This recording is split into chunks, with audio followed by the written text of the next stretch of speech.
Well, one of our first forays into this research area was we looked generally at chronic illness and people's experience with chronic illness at work in relation to a concept called psychological safety. So how you feel in your workplace, in the sense that you can talk about your illness, you can address the challenges of your illness, and look for, well, I suppose, find support for your illness.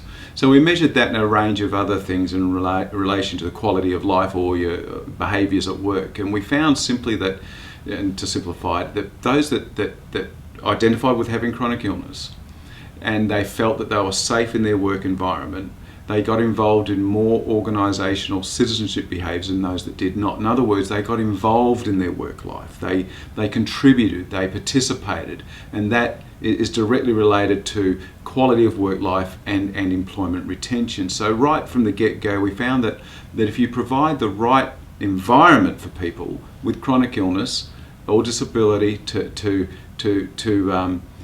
enhance their quality of work life and get involved in their employment, you're going to more than likely get better employment outcomes. And this was the beginning, and then we started to look at MS more specifically. Yeah, as Peter was saying, those kind of conditions facilitated the working environment for people with chronic illness.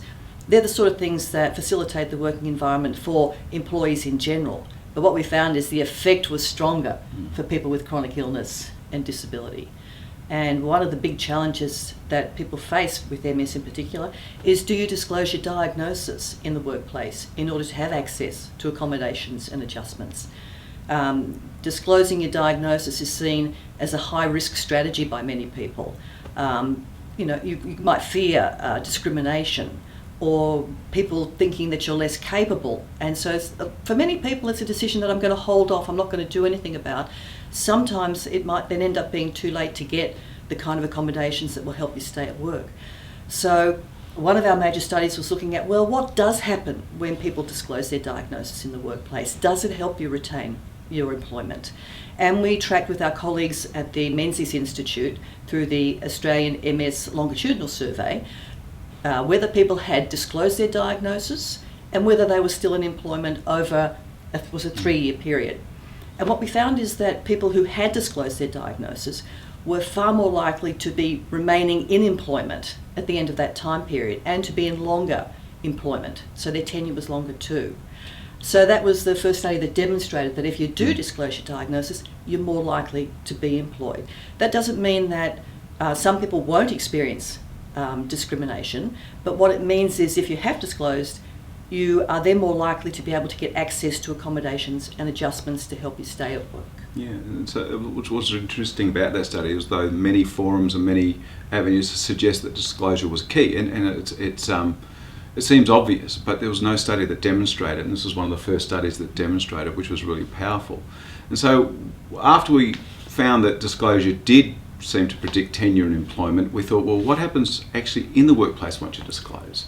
And so we did a bit of research around people's experience at work, and we found that once people disclose, there are a number of different reactions or responses from employers, and one was outright discrimination and stigmatisation. Another one, the other response was, out of the goodness of their heart, was paternalism solicitude. It sort of basically treated people as though they needed that support beyond their own ability to make a decision for themselves. So they were directed and guided toward tasks or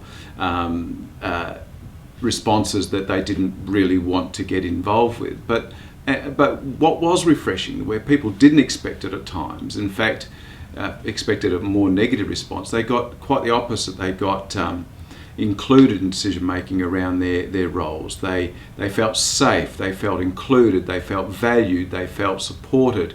And while the solicitude and paternalism did allow people to feel safe and retain their employment, those that seemed to enjoy the quality of work life and get a great deal of level of satisfaction from their work was those that received a an empowering response where one was ability focused, not disability focused. So that the more disability focused on stigmatisation, discrimination, and also solicitude and paternalism.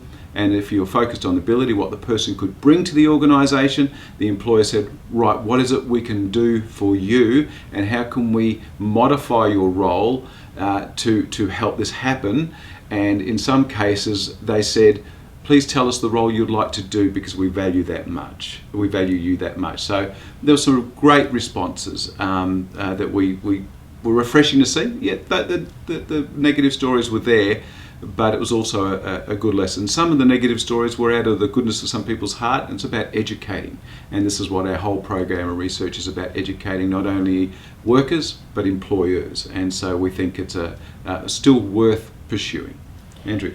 Yeah, and maybe just following up a little bit on that, what's really important is that the majority of responses were those that focused on people's ability. Yeah. There were, of course, those that were in the minority that were discrimination or the overly concerned, overly caring, taking responsibility for the person. The ability-focused ones, as Peter was saying, we value you. You're a great employee. Tell us, what do you want? Empowering people. And they were the ones that are more likely to stay at work and to pursue other opportunities at work.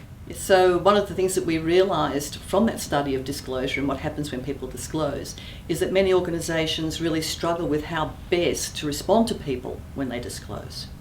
Not through being malicious or anything like that, just as Peter said, a lack of education. So one of our studies has been asking organisations around Australia to tell us about their disability resource networks. These are mainly large organisations.